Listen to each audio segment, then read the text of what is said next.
Yo, what's good, BeBackGaming crew? It's your boy BeBack here, and today, we're diving into one of the most anticipated games of 2025, Gears of War, E-Day. This prequel takes us back to the brutal beginnings of the Locust invasion, and let me tell you, it's a wild ride. Is this the reboot the Gears franchise needed, or does it miss the mark? Stick around for our full, no BS review.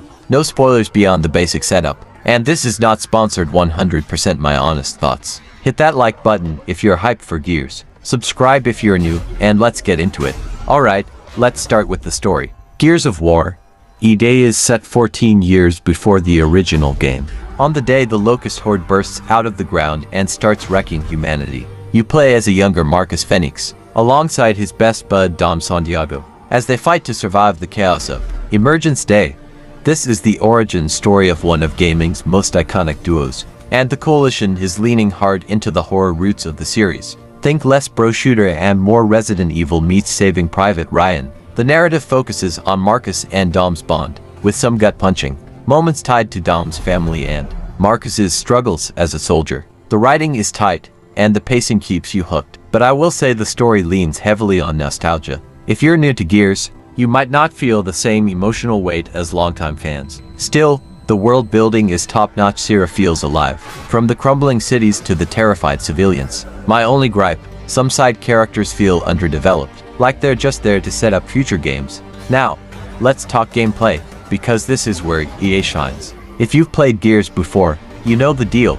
Cover-based shooting, chainsaw lancers, and that satisfying pop when you land a headshot. The Coalition has polished the formula to a mirror sheen. The controls feel tighter than ever, and the new Unreal Engine 5 makes every slide into cover buttery smooth. What's new? They've doubled down on horror elements. You'll face moments where you're low on ammo, surrounded by Locust, and the atmosphere is straight up oppressive. There's a new panic reload mechanic. Miss your active reload under pressure, and Marcus fumbles, leaving you vulnerable. It's stressful in the best way. The campaign also mixes in some light exploration, with optional areas to find lore or gear, which adds replayability. Co-op is still the heart of Gears, and playing as Marcus or Dom with a friend is a blast. The AI for your partner is solid if you're solo, but nothing beats yelling at your buddy to revive you. My one complaint is that some boss fights feel a bit samey. Big Locust, big health bar, you know the drill. But overall, the gameplay is chef's kiss. Visually, E-Day is a freaking showcase for Unreal Engine 5. The Coalition rebuilt this game from the ground up, and it shows. Sierra cities are jaw-dropping, with the insane detail in the destruction. Think debris flying, buildings collapsing in real time. Character models, especially Marcus and Dom, are so lifelike it's almost creepy. The Locust designs are grotesque in the best way, with every scale and scar popping off the screen. The sound design is just as good. The Lancers roar, the squelch of a Locust getting chainsawed. It's also visceral. The voice acting is stellar, with John DiMaggio killing it as Marcus, and Carlos Ferro bringing heart to Dom.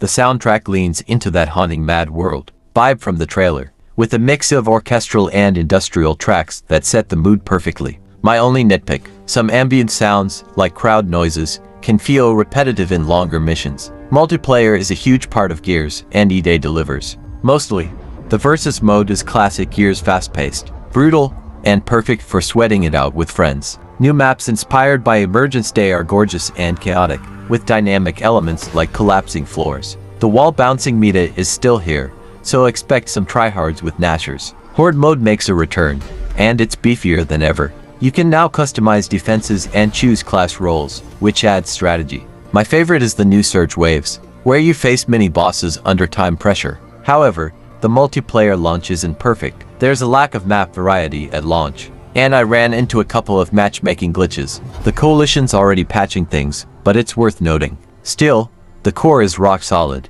and I can see myself grinding this for months. Let's break it down. Pros: the campaign is gripping, with a great mix of horror and action. Gameplay feels refined, co-op is flawless, and the visuals are next level.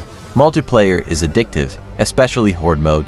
Cons: the story leans hard on nostalgia, which might not click for new players. Some side characters are forgettable, and multiplayer needs more maps and polish. Overall, this is a love letter to Gears fans, but it's not without flaws. So, what's the final word? Gears of War, E-Day is a triumphant return to form for the franchise. It nails the gritty, emotional vibe of the original trilogy, while pushing the series forward with modern tech and fresh ideas. It's not perfect, newcomers might feel left out, and multiplayer needs a bit more love, but for fans, this is the Gears we've been waiting for.